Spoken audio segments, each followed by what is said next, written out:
I am visually impaired, not since birth, but जब मैं first या सेकंड स्टैंडर्ड में था तब मुझे रेटिनेटिस पिगमेंटोसा डायग्नोस हुआ, जिसमें आपकी विजन जो है वो एज बढ़ते बढ़ते धीरे धीरे रिड्यूस होती है। तो I lost my vision very rapidly in quick succession. तो 5th स्टैंडर्ड तक आते आते I lost the ability to write by my own, and 8th standard से मैंने एग्ज़ाम्स जो है वो राइटर या स्क्राइब की मदद से देना स्टार्ट किया।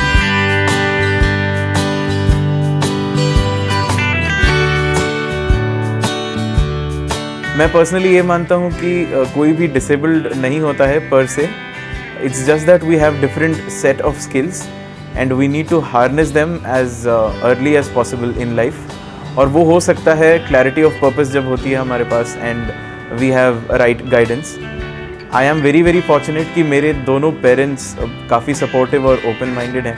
शुरुआत से ही उन्होंने मुझे अलग से ट्रीट नहीं किया, उन्होंने मुझे नॉर्मल फील करवाया हर बारी।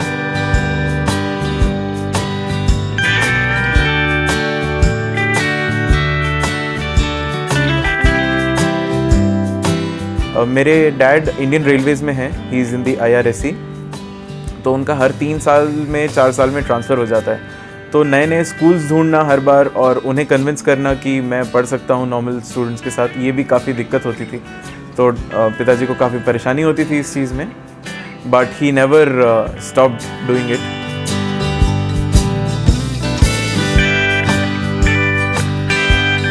घर पे मुझे मॉम से काफ़ी सपोर्ट मिला है।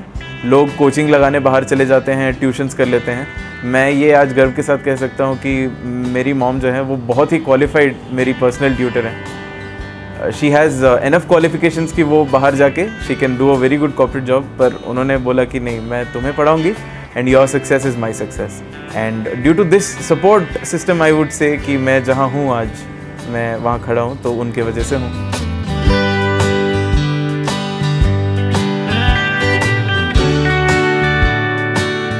मॉम डैड दोनों ही रिकॉर्डिंग करवा देते थे, कभी कोई थक गया तो कभी किसी ने करवा दिया, उस तरह से।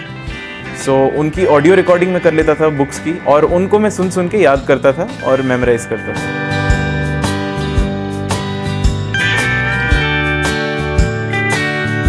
राइटर्स ढूंढना काफ़ी मुश्किल हो जाता था बिकॉज आज भी सोसाइटी में उतनी अवेयरनेस नहीं है लोगों को कि उन्हें दूसरों की मदद करनी चाहिए।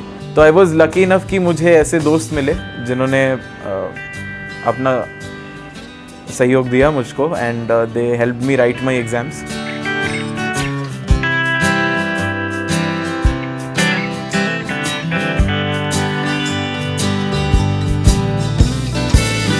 डैड को पता चला था कि दिल्ली में ज़्यादा एक्सपोजर मिलता है for people with disability in terms of technology and otherwise also. So he took a transfer without thinking twice, और उन्होंने सारी अपनी फैसिलिटीज़ वहाँ पे छोड़ दी रांची में, and he didn't think twice before taking a transfer to Delhi. Mom और डैड ने मेरे काफ़ी क्वालिटेटिव एंड क्वांटिटेटिव सैक्रिफाइस किया है इन टर्म्स ऑफ कंफर्ट्स जो उन्होंने पीछे छोड़े, just to ensure that I get a quality of life that I deserve.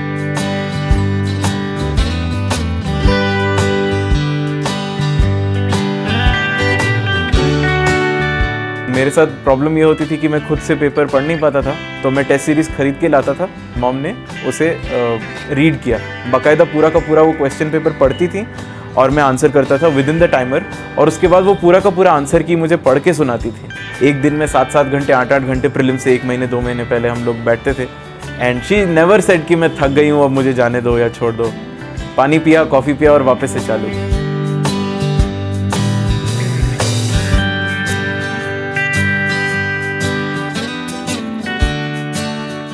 Disability is something that should not be a hindrance in life. अगर आप intellectually able हैं और आपका support system इतना अच्छा है, आप आगे बढ़ के अपना talent दिखा सके, then I think you are even better than somebody without any so-called physical disability in the society.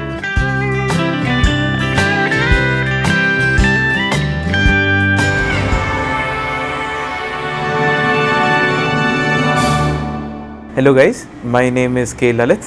I am 23 years old। मैं बेसिकली आंध्र प्रदेश से बिलोंग करता हूँ, and I have secured rank 626 in the civil services examination 2018 this time.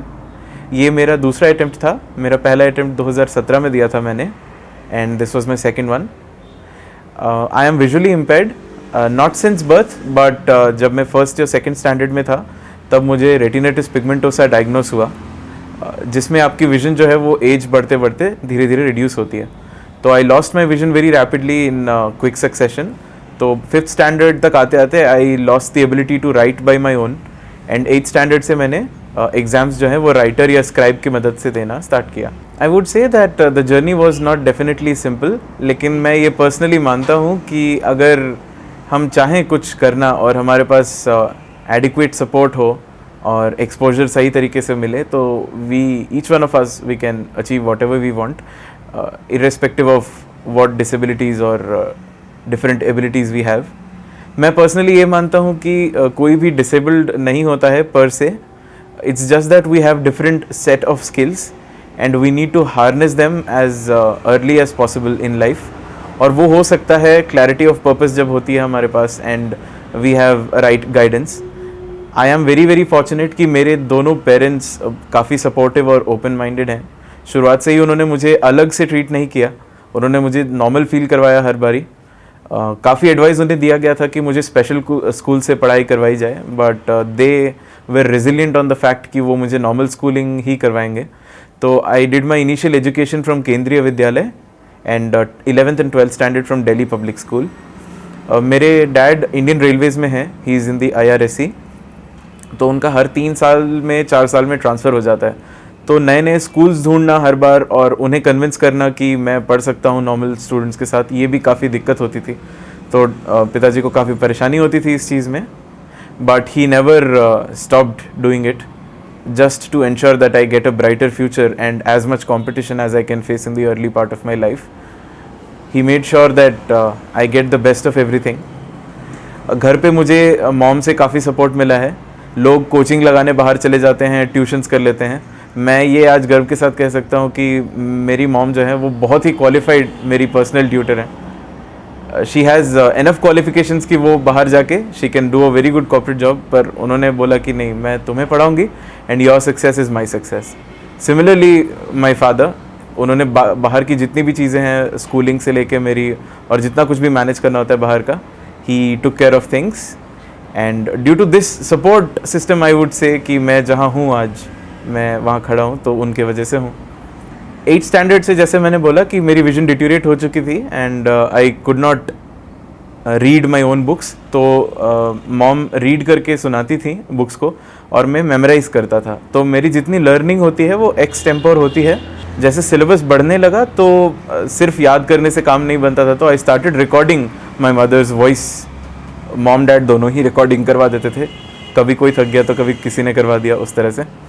सो उनकी audio recording में कर लेता था books की, NCERTs हो गई या कोई और बुक्स हो गई, और उनको मैं सुन सुन के याद करता था और मेमोराइज करता था, और उसी तरह से मैंने एग्जाम्स वगैरह दिए and I did that. 11th standard में आई स्टिल रिमेंबर मैं कुछ स्कूल्स में गया था जिन्होंने मुझे एडमिशन तक देने से मना कर दिया था, ये कहते हुए कि लड़का विथ स्पेशल नीड्स है, नॉर्मल स्कूलिंग सब बच्चों के साथ मुश्किल हो जाएगी, तो आप इसे ब्लाइंड स्कूल में दाखिला दिलवा दें। But again I would beg your pardon to reiterate, but my father was so resilient. He challenged the school authorities कि आप बच्चे को डिसेबिलिटी की वजह से बाहर भेज रहे हो, अभी आप किसी भी नॉर्मल स्टूडेंट को बुला लो और इसका वाइवा ले लो, अभी के अभी पता चल जाएगा नॉलेज के मामले में कौन कहाँ खड़ा है। सो उनको इतना कॉन्फिडेंस था मुझ पे, and I think that is very important कि आपके पेरेंट्स आप पे पूरा कॉन्फिडेंस दिखाएं और आपके लिए कुछ भी करने को तैयार हों, तो आप कहीं तक भी पहुँच सकते हैं despite your disabilities, I would से। तो जब मैं एग्ज़ाम्स के बारे में सोचता हूँ then I also think and thank my writers या जो मेरे स्क्राइब्स हैं इमेंसली, बिकॉज नॉलेज चाहे मेरे पास जितनी भी हो, जैसी भी हो, अगर कोई मेरे लिए वो पेपर में ना उतारे तो फिर मैं फॉर्मल तरीके से एग्ज़ाम नहीं दे पाता। तो I'd like to thank each one of my writers 8th standard से लेके सिविल सर्विसेज 2018 के मेंस तक भी जिन्होंने मुझको हेल्प किया है, मैं सबको बहुत बड़ा थैंक्स देना चाहता हूँ। I was very fortunate and lucky कि काफ़ी अच्छे दोस्त मुझे मिले जिन्होंने मुझे अनकंडीशनली हेल्प किया in my ups and downs throughout my school and college life. Writers ढूंढना काफ़ी मुश्किल हो जाता था बिकॉज आज भी सोसाइटी में उतनी अवेयरनेस नहीं है लोगों को कि उन्हें दूसरों की मदद करनी चाहिए, और चाइल्डहुड में तो इतनी अवेयरनेस होती भी नहीं है, उनको बस अपना होमवर्क कंप्लीट करना है, क्लास में टॉप करना है, इतना रहता है बच्चों का. तो आई वॉज लकी इनफ कि मुझे ऐसे दोस्त मिले जिन्होंने अपना सहयोग दिया मुझको, and they help me write my exams.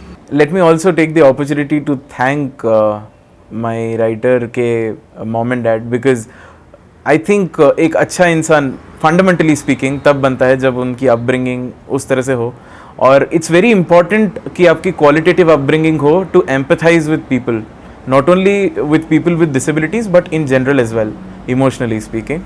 तो 10th की जब एग्ज़ाम्स कंप्लीट हुई तो मुझे काफ़ी ज़्यादा इंटरेस्ट था साइंस में. I wanted to take up science, but due to my visual impairment I got some career counselling that there is not much practical scope so far as engineering और medical science is concerned.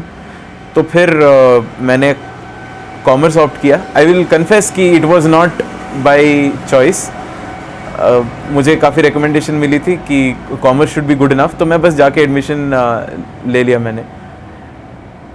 There is a piece of information there as well कि जैसे मैंने कहा 3-4 schools थे जिन्होंने outrightly मना कर दिया था डैड को कि एडमिशन वो देंगे नहीं, क्योंकि वो मेरे स्पेशल नीड्स के साथ, सो कॉल्ड स्पेशल नीड्स जो मुझे भी नहीं पता थी, उसके साथ वो कोप नहीं कर पाएंगे, ऐसा उनका कहना था.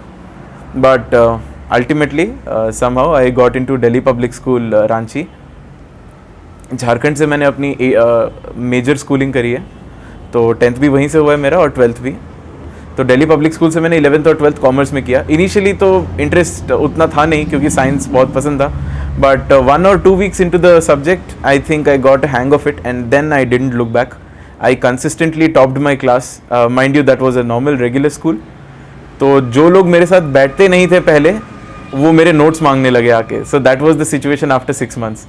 So what I wish to say here is that disability is something that should not be a hindrance in life. अगर आप intellectually able हैं और आपका support system इतना अच्छा है कि आप आगे बढ़ के अपना टैलेंट दिखा सके, then I think you are even better than somebody without any so-called physical disability in the society, generally speaking. What I basically wish to say is कि since what I remember nicely, I never compromised with what was being offered in general. मुझे पहले कहा गया कि आप challenging subjects मत लीजिए, आप आर्ट्स ले लो या कोई थियोरेटिकल सब्जेक्ट ले लो और काम निकाल लो. I could have done that, लेकिन मैंने किया नहीं because again parents support and इतना एक्सपोजर था और मुझे पता था कि अगर मैं चाहूँ तो मैं कर सकता हूँ. सेकेंडली इवन जब मैं कॉमर्स ऑप्शनल ले रहा था अपने सिविल सर्विसेज प्रिपरेशन के दौरान, तो काफ़ी लोगों ने एडवाइस दिया कि मत करो ऐसे. ऑप्शनल स्कोरिंग होता है पर टेक्निकल होता है, आप खुद से नहीं लिखोगे किसी और से लिखवाओगे तो बहुत मार्क्स कम हो जाएंगे. हैंड आई कोऑर्डिनेशन बहुत ज़रूरी है. मैंने कहा कि I will compensate that with extra practice, but no, I will not compromise with the options given to me. तो what I wish to pass across as a message to all the physically disabled people who are watching me as of now, कि please don't fall into the brackets given to you by certain set of people or certain mindsets. Create your own options and exploit them to the fullest. You will definitely get success if you pursue it relentlessly. तो 11th standard में काफ़ी ऐसे subjects थे जैसे accountancy और economics वगैरह जहाँ पे पिक्टोरल रिप्रेजेंटेशन या ग्राफिकल रिप्रेजेंटेशन की ज़रूरत पड़ती थी. तो वहाँ पे दिक्कत होती थी कि सिर्फ ऑडियो रिकॉर्डिंग से काम नहीं बनता था. स्टडी मटेरियल भी जो डिजिटल कॉपीज़ होती हैं उसमें डिफ़िकल्टी आती थी. तो घर पे पेरेंट्स ने और स्कूल में टीचर्स ने भी काफ़ी हेल्प करी. They use to show the diagrams on my palm and all, जिससे मैं उसे फील करके मेमोराइज कर सकूं. तो काफ़ी कुछ मैंने किया विजुअलाइजेशन के through, and that applies to general sense in life also. I would say who needs sensory sight to take off on the dream flight. You just need a vision, not sight, in order to dream big. मुझे एक वाक़या याद आ रहा है which is very interesting perhaps. मेरे 11th और 12th के दौरान दिल्ली पब्लिक स्कूल में जब मैंने शुरुआत में एडमिशन लिया था, my teachers were a little skeptical about my performance in exams वगैरह in comparison to my relative competition. उनको था कि बच्चे को प्रॉब्लम है, पता नहीं कैसे पढ़ेगा, नॉर्मल स्कूल में डाल दिया इनके पेरेंट्स ने एंड ऑल.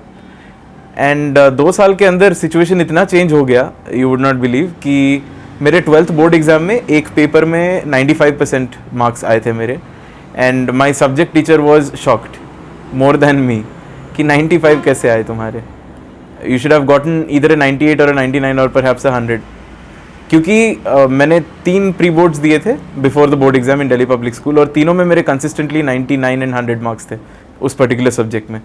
तो मेरा कहने का ये मतलब है कि अगर आप थोड़ा हार्डवर्क करें और आपको सपोर्ट मिले from your parents and peers, then despite all the disabilities, all the odds in life, there is no pinnacle of success that you can't reach.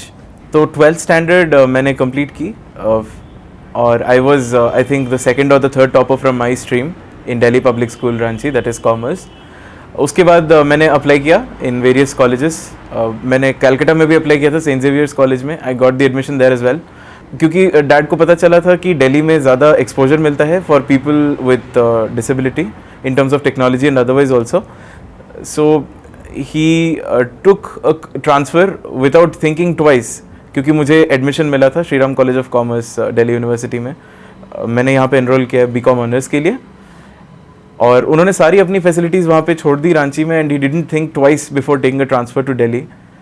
तो मैं ये कहना चाहता हूँ कि मॉम और डैड ने मेरे काफ़ी क्वालिटेटिव एंड क्वांटिटेटिव सैक्रिफाइस किया है इन टर्म्स ऑफ कंफर्ट्स जो उन्होंने पीछे छोड़े, just to ensure that I get a quality of life that I deserve. And जो ये नेवर डाई वाली एटीट्यूड है, कि नेवर सेटल फॉर लेस वाली एटीट्यूड है, ये मुझे उन दोनों से मिला है।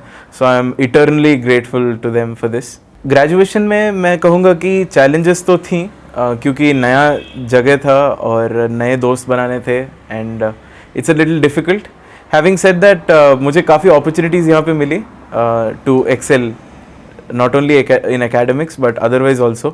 काफ़ी यहाँ पे टॉक्स वगैरह होते थे यूनिवर्सिटी में, एंड मैं म्यूज़िक भी प्ले करता हूँ, तो मुझे उसमें भी काफ़ी एक्सपोजर मिला।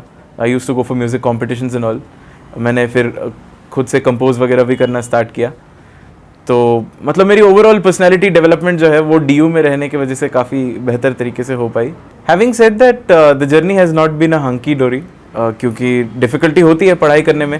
As I initially also told कि मेरा पढ़ाई करने का तरीका है, the pedagogy that I follow is little different from what is usually done.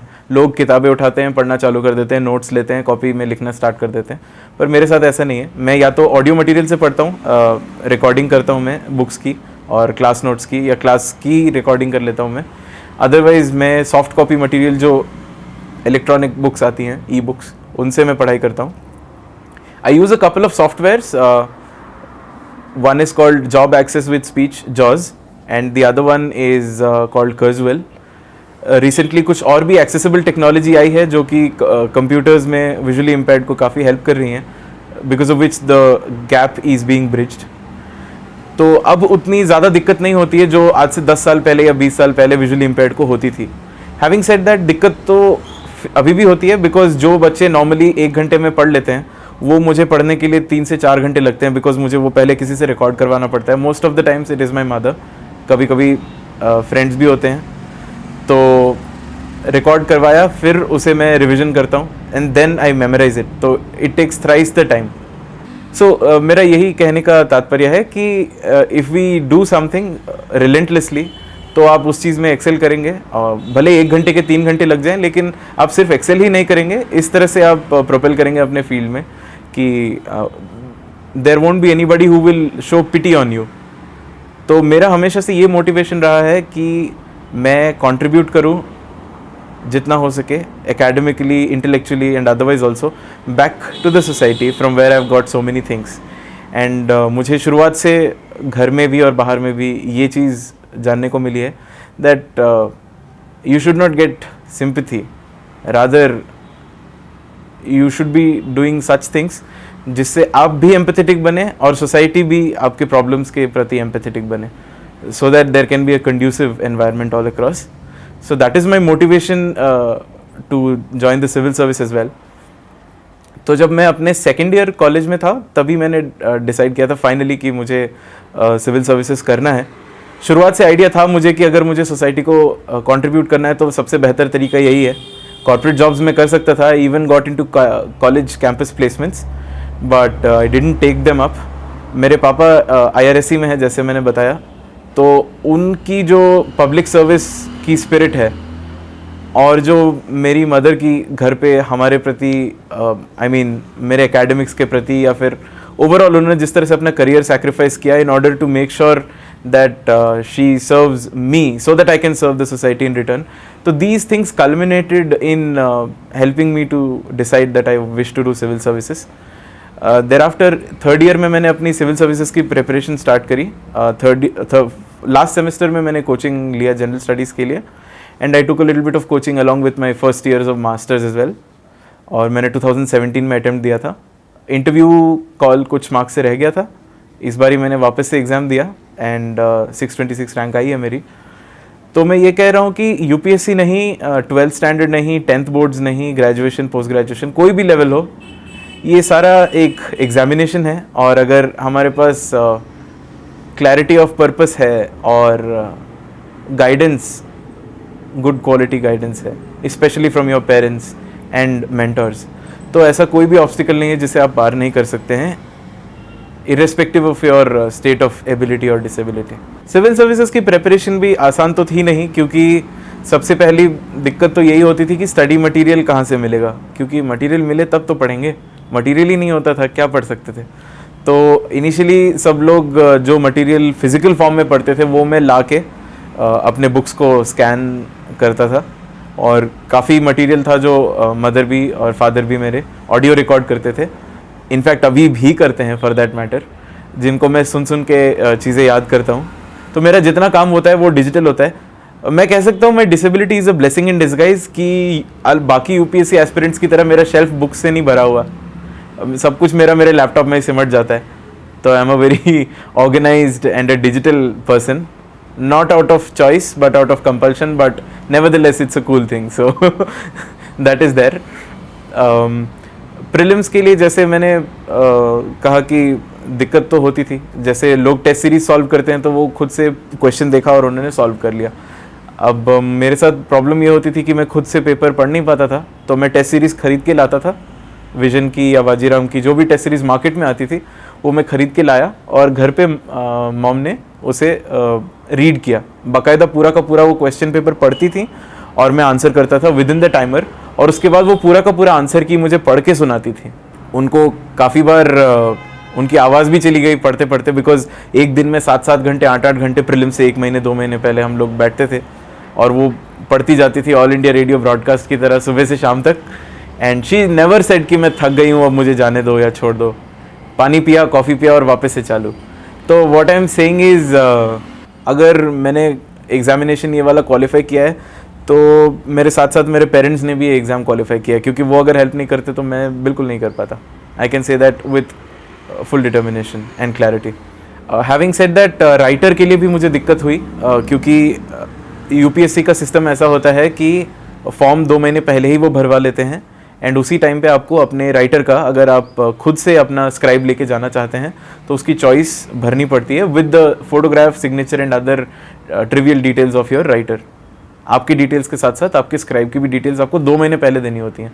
तो the problem used to be कि कोई कमिट करने के लिए तैयार नहीं होता था 2 महीने पहले कि कैसे हम आपको अभी से बता दें कि आपको हम 2 महीने बाद हेल्प कर पाएंगे कि नहीं. तो अगेन आई वुड से I have stumbled upon very fortunate pieces of luck कि मुझे ऐसे दोस्त मिले, ऐसे लोग मिले जिन्होंने वो हेल्प की मेरी. 2017 में मेरा कॉलेज फ्रेंड ही था जो मेरा बैचमेट था, उसने मेरी हेल्प की. और 2018 के प्रीलिम्स में भी एक बैचमेट दूसरा था, उसने हेल्प की. और मेंस में एक फ्रेंड था जिससे मैं सिविल सर्विस के सर्कल में ही मतलब through direct and indirect sources मेरी मुलाकात हुई थी. And I am eternally grateful to these people, these guys, that they have helped me out and they have enabled me to climb the ladder that I am standing on right now. अगर मैं अपनी आवाज़ आप तक अभी पहुंचा पा रहा हूं तो इसमें बहुत बड़ा हाथ उन लोगों का है जिन्होंने मुझे पढ़ाई करवाई, और उनका भी है जिन्होंने मेरे पेपर में मेरे तरफ से लिखा. क्योंकि मैं जितना भी नॉलेज अपने दिमाग के अंदर समेट के रखूं, अगर उसे अच्छी तरह से पेपर में नहीं उतारा जाएगा तो उसके स्कोर आपको मिलेंगे नहीं. So I am eternally grateful to my parents and my writers for civil services and as a whole in general. Even during mains मुझे इस चीज़ की significance बहुत ज़्यादा समझ आई कि आपका और आपके राइटर का तालमेल होना बहुत ही ज़रूरी है. Now this is something that I am speaking which may not be very relevant to normal aspirants, but those people who are taking civil services exam with disability, I think they ought to do this, कि अपने writer के साथ काफ़ी तालमेल बनाएं, because mains examination में काफ़ी limited time होता है और काफ़ी कुछ लिखना होता है. So it's very important that you and your writer are in tune up to such level that the answer script could be optimized, ताकि आपके और किसी नॉर्मल पर्सन के आंसर स्क्रिप्ट में फ़र्क ना नज़र आए. बिकॉज आपकी आंसर स्क्रिप्ट जब चेक हो रही होती है तब एग्जामिनर को नहीं पता होता है कि आप डिसेबल्ड हैं या नहीं हैं, और डिसेबिलिटी है तो किस तरह की डिसेबिलिटी है. तो वहाँ पे सिर्फ मेरिट के बेसिस पे मार्किंग होती है. तो इट्स वेरी इंपॉर्टेंट कि जो राइटर मुझे मिला उसने मेरे को नॉट ओनली एग्ज़ाम के लिए कमिट किया, पर टेस्ट सीरीज़ आके लिखने के लिए भी कमिट किया. क्योंकि प्रीलिम्स में तो ABCD टिक करना रहता है, तो मैं किसी के साथ भी बैठ के दे सकता हूँ, एक मॉक देकर मैं सीधा एग्ज़ाम दे सकता हूँ जाके, with my writer that is. परंतु मेंस एग्जामिनेशन में लिखना पड़ता है और लिखने की स्पीड वगैरह इंक्रीज़ करनी पड़ती है. तो राइटर को मेरे साथ आके 3-3 घंटे 4-4 घंटे बैठ के वो टेस्ट्स भी देने पड़ते थे. तो दोनों ही बार 2017 और 18 में राइटर्स ने मेरे को लगभग अपने हफ्ते में 1 या 2 दिन वो मुझे दे देते थे, irrespective of what they were doing. So मुझे नहीं लगता इस लेवल ऑफ कमिटमेंट पे काफ़ी ज़्यादा लोग मिलेंगे आज की डेट में, और मुझे मिले हैं तो I am really really thankful to them. कि मैंने जब डैफ अपना भरा अगस्त या जुलाई में, तो उन्होंने मेरे को सितंबर अक्टूबर के लिए कमिट किया, और ये जो 2 महीने थे उसमें भी वो टाइम निकाल के मेरे लिए आते थे एग्ज़ाम लिखने के लिए. And they were very patient with me, क्योंकि मैं काफ़ी इन्फेमस हूँ इन देयर माइंड कि मैं उन्हें काफ़ी तंग करता हूँ कि और लिखो और लिखो और लिखो. तो मैं काफ़ी लिखवाता हूँ, काफ़ियों के तो हाथ भी दर्द हो जाते हैं. आई स्टिल रिमेंबर 2017 का जब ऑप्शनल पेपर हो रहा था, तो ऑप्शनल पेपर 1 में मैंने इतना लिखवाया था राइटर से कि उसको अपनी उंगली पे रुमाल बांधना पड़ गया था, पर उसने कोई रेसिस्टेंस नहीं दी. He took the exam with the spirit of an examinee. What I wish to say is कि वो कमिटमेंट उनका था कि ये एग्ज़ाम ललित का नहीं है, ये एग्ज़ाम मैंने कमिट किया है तो मैं लिख रहा हूँ, and it is my responsibility to complete the task for which I have committed. तो उस तरह के लोग जो मिले हैं, तो मैं थैंक्स बोलते हुए कभी नहीं थकूंगा. आई थिंक जब मेरा सिविल सर्विस 2018 का रिज़ल्ट आया 5 अप्रैल को, और जब मेरा मेरिट लिस्ट में नाम था, तो a very funny incident happened with me. मैंने अभी वीडियो के दौरान बताया कि कुछ ऐसे स्कूल्स थे जो मेरे 10th और 12th स्टैंडर्ड के दौरान मुझे एडमिशन नहीं दे रहे थे due to my special circumstances, और जिन स्कूल्स में एडमिशन मिला भी था वहाँ पे भी काफ़ी स्केप्टिसिज्म होती थी. वैसे इंस्टीट्यूशंस ने मुझे कांटेक्ट किया कि मैं उनके लिए टेस्टिमोनियल्स लिखूं. तो जो मेरे एबिलिटीज़ पे शक कर रहे थे आज से कुछ साल पहले, वो अभी चाहते हैं कि मैं उनके इंस्टीट्यूशन में जाके टॉक दूं या उनके लिए मैं टेस्टिमोनियल लिखूं. So more than anything else, I think it is a irony of life, I would say, कि the tables have turned, and what I mean to point out of this is that the tables can definitely turn in any circumstance whatsoever. You just need to be consistent and persistent and resilient. I wish to share a small anecdote जिससे मैं ये clarity ला सकूं कि मेरे mom dad ने कितनी मेहनत की है मेरे पीछे. रांची में वो थे जैसे कि मैंने बताया, और वहाँ पे सारी फैसिलिटीज़ उन्हें मिलती थी, हाउस होल्ड फैसिलिटीज़ से लेके सारी अलेवेंसेस और सब कुछ बैठे बिठाए हो जाता था. एंड अभी जब वो दिल्ली में आए हैं तो they do not have external support in terms of persons helping out in the background and things like that. तो अभी वो काफ़ी कुछ खुद से ही करते हैं जो वो अदरवाइज़ कभी नहीं करते, and they never complain about it. और ऊपर से वो मेरी एजुकेशन में भी रिलेंटलेसली मेरी मदद करते हैं. तो मैं इससे ये मैसेज देना चाहता हूँ to all those candidates as well as their parents if they are looking at this video, कि sir and ma'am, if you have disabled kids in your home, please treat them as normal as possible and do not deprive them from anything जो कि किसी normal बच्चे को मिलना चाहिए. मेरा personally ये मानना है, और मेरे मॉम डैड ने भी मुझे बचपन से यही सिखाया है, जिस तरह का आपको माहौल या एनवायरनमेंट मिलेगा घर पे, उतनी ही इंटेलेक्चुअल कैपेसिटी में आपकी इम्प्रूवमेंट होगी. तो डिसेबल्ड लोगों को घर से अगर सपोर्ट मिले तो उनकी आधी चैलेंजेस ओवरकम हो जाती हैं. तो मेरी ये अपील है सभी से जो कि इन सर्कमस्टांसेस में आते हैं, that please do not take this as a bundle of challenges, rather take it as a special set of opportunities जिनको कि कैपिटलाइज करके वो सब कुछ किया जा सकता है जो कि इमेजिनेशन में भी एक्सपेक्टेड नहीं होता है in the general scheme of things. If I can do it, I believe each one of you who is watching me can do it. Towards the end, I would like to say कि irrespective of the state of our physical ability / disability, ऐसा कोई भी situation नहीं है जिसे हम overcome नहीं कर सकते. We just need adequate support, quality of guidance and clarity of purpose in life. And if we do have these three things, I believe there is nothing that is unsurmountable. मेरा civil services join करने के पीछे भी यही motivation था कि मैं ज़्यादा से ज़्यादा लोगों की मदद कर सकूं, और मेरा मैसेज भी यही रहेगा कि जितने लोग मुझे देख रहे हैं वो प्लीज़ ये रेजोल्यूशन लें कि वो एक ऐसा कंड्यूसिव एनवायरनमेंट बनाएंगे which is equitable and empowering for each one of us who is a part of it. Having said that, मैं तहे दिल से दिल्ली नॉलेज ट्रैक का शुक्रिया अदा करना चाहता हूँ who gave me this opportunity कि मैं अपनी स्टोरी आप तक पहुँचा सकूँ. Thank you so much. Thank you.